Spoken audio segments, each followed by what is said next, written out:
So they gather stones representing the pain, acknowledging I'm in pain. I need to process pain. And then connecting to nature, which we'll learn why it's so helpful. They carry them to the river because the river is like a symbolic of emotions. Like I'm a Cancer sign, the cardinal water sign, emotion, water, tears, right? Tears is a sign of emotional release. It's healthy.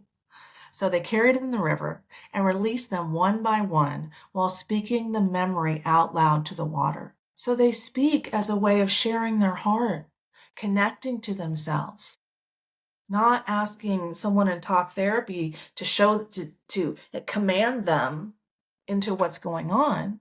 This is a person who's being guided how to connect more deeply to themselves, how to love the parts of themselves that are experiencing pain. This teaches people how to surf the waves of life, which is in my free ebook below. It really does. It teaches them to go into their pain and come out of their pain. And this is fluctuating energy. This keeps us alive. Our energy has to move to be alive. And we're going to learn why in a second. Okay. So the final stone was kept as a reminder that grief was witnessed, not erased. We don't forget our loved ones who've passed.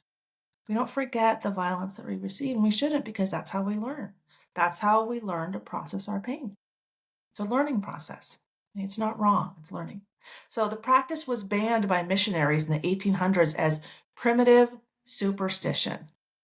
Okay, so why would missionaries have an outside-in perspective instead of an inside-out perspective? So missionaries had an external locus of power. God says, God commands. You go to God for forgiveness. You go outside of yourself for forgiveness. There's no inner authority there. There's no accountability there. It's all, well, God, God, God, and I'm here. There's no processing. There's just suppression. And we all know what happens when we suppress our emotional pain. There's the anxiety, there's the depression. And I'm going to quote Dr. Gabor Mate here, who said that when one doesn't say, is unable to say no to support themselves physiologically, the body will say no for them in the form of disease like cancer.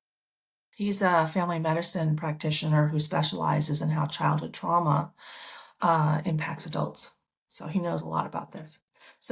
But in 2019, Johns Hopkins trauma researchers recreated it with PTSD patients.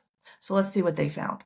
They found the physical act of releasing objects while verbalizing trauma. So you're engaging both sides of the brain. This is really important. Communication is feminine, action is masculine. They're engaging the whole self.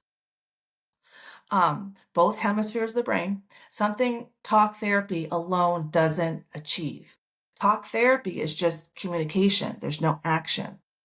So it's not both sides of the brain. It's not the whole being. Results after 6 sessions. PTSD symptoms reduction, 73%. Intrusive thoughts decreased by 81%. Emotional regulation improved 6 times faster than traditional therapy because both sides of the brain are being used and they're connecting to nature. Talking to a therapist who has no connection to the trauma, that doesn't help people very much. As we see, we have a current mental health crisis, and how many therapists are out there? How many psychologists are out there? We're inundated, but it's not working, and this is why.